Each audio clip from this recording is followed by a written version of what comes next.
ये वो इंसान है जिन्होंने शेयर मार्केट से दुनिया में सबसे ज्यादा पैसा कमाया। इनसे सिर्फ एक बार बात करने के लिए, इनसे सिर्फ एक बार मीटिंग करने के लिए लोग करोड़ों रुपए खर्च करने को तैयार है, क्योंकि वॉरेन बफे के पास इन्वेस्टिंग का इतना सारा ज्ञान है जो किसी भी इन्वेस्टर के लिए अनमोल है। वो कहते हैं कि investing is simple but not easy. मतलब इन्वेस्टिंग का कॉन्सेप्ट तो आसान है, लेकिन उसे सही तरीके से इम्प्लीमेंट करना मुश्किल है, और इसी मुश्किल में हम सबसे गलतियां होती हैं, और ये गलतियां आपको लाखों रुपए का नुकसान करवा सकती हैं। और ऐसा कुछ हम जैसे किसी भी इन्वेस्टर के साथ ना हो, इसलिए हम इस वीडियो को समझेंगे और सीखेंगे।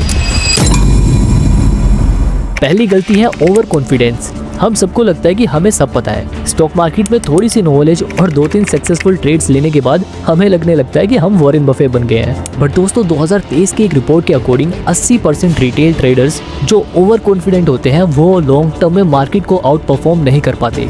मतलब वो इतना प्रॉफिट भी नहीं कमा पाते कि वो मार्केट के बेंचमार्क को पार कर सकें।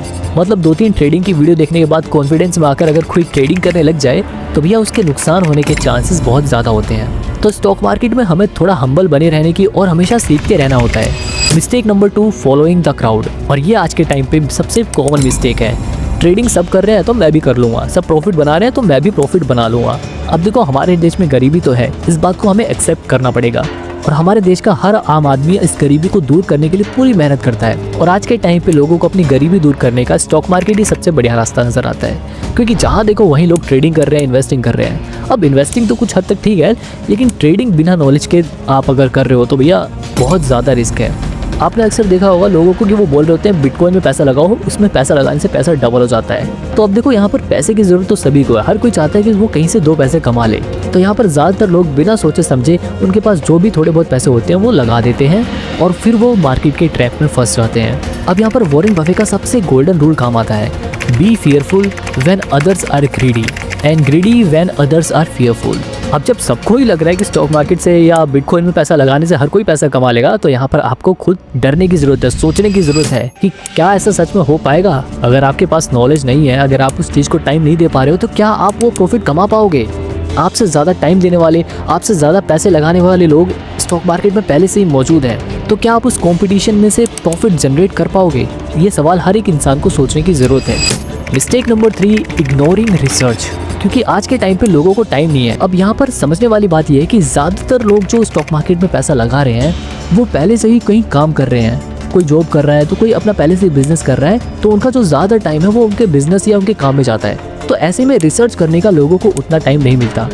यहीं पर लोग उन इन्फ्लुएंसर्स के जाल में फंस जाते हैं जो लोग स्टॉक्स को इनडायरेक्टली रिकमेंड करते हैं, या ज़्यादातर केसेस में तो लोग एक दूसरे का देखा देखी में ही कि मेरे दोस्त ने ये स्टॉक्स खरीद रखा है तो मैं भी यही स्टॉक्स खरीद लेता हूँ, क्योंकि उसे लगता है कि इस कंपनी का स्टॉक बढ़ेगा तो मैं भी ये खरीद लेता हूँ। तो देखो भैया, स्टॉक मार्केट में सिर्फ गैस करने से प्रॉफिट नहीं होता। हो सकता है ऐसा करने से आपको एक बार प्रॉफिट हो जाए, लेकिन अगर आपको लॉस हुआ तो आप उस आदमी को भी कोसोगे और खुद भी परेशान रहोगे। 2024 की एक स्टडी के अकॉर्डिंग जो लोग प्रॉपर रिसर्च करके इन्वेस्ट करते हैं उनके जो रिटर्न्स हैं वो 20 से 30% ज्यादा होते हैं कंपेयर टू दोस्त हु डोंट रिसर्च। तो भैया थोड़ा टाइम निकालो, इतने सारे टूल्स आ गए हैं किसी भी स्टॉक के ऊपर रिसर्च करने के लिए, इतना सारा डाटा अवेलेबल है। अगर आप ज्यादा पैसे लगा रहे हो तो सीरियसली आपको मार्केट को टाइम देना पड़ेगा, इसके बाद आप जाके किसी कंपनी के शेयर खरीदो। अगर आप प्रॉपर रिसर्च के ऊपर टाइम नहीं दे सकते तो आपके लिए म्यूचुअल फंड बेस्ट है, क्योंकि वहां पर आपका ये रिसर्च का काम कोई और करेगा। Mistake number 4, emotional decision. अब क्योंकि ज्यादातर लोग प्रॉपर रिसर्च नहीं करते, मार्केट को टाइम नहीं देते, तो ऐसे में लोग इमोशनल डिसीजन लेते हैं, दिल से सोचते हैं, दिमाग से नहीं।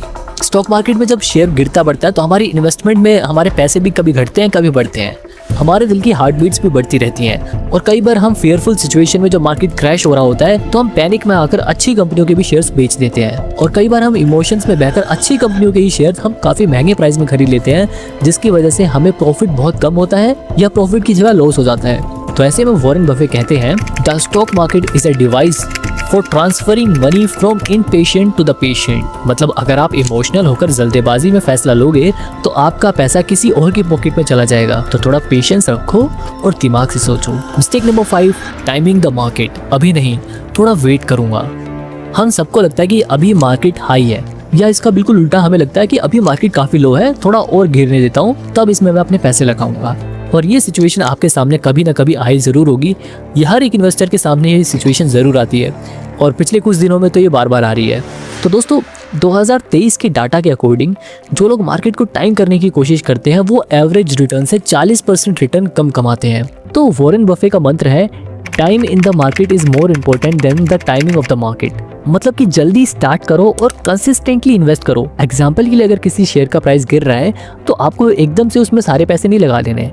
अगर आप 1000 रुपये लगाना चाहते हो तो 200 रुपये लगाओ। उसके बाद अगर फिर मार्केट थोड़ा बहुत गिर रहा है तो फिर 200 रुपये लगाओ। हो सकता है फिर मार्केट थोड़ा बहुत नीचे गिरे तो फिर आप उसमें 200 रुपये लगा सकते हो। ऐसे करते करते आपको वेट कर करके कंसिस्टेंसी के साथ आपको पैसे लगाने हैं। देखो, स्टॉक मार्केट में आए हो तो आपसे गलतियां होंगी, सबसे गलतियां होती हैं, लेकिन सबसे ज़रूरी ये है कि हम उन गलतियों से सीखें। मुझसे खुद भी, मैं ट्रेडिंग तो ना के बराबर ही करता हूँ। इन्वेस्टिंग करते वक्त भी अगर मेरे से कोई गलती हो जाती है तो मैं उस पॉइंट को एक डायरी में लिख लेता हूँ ताकि आगे मेरे से वो गलती ना हो और आगे वो चीज़ मुझे हेल्प करे। तो इसलिए अपनी मिस्टेक से सीखना हमेशा ज़रूरी है।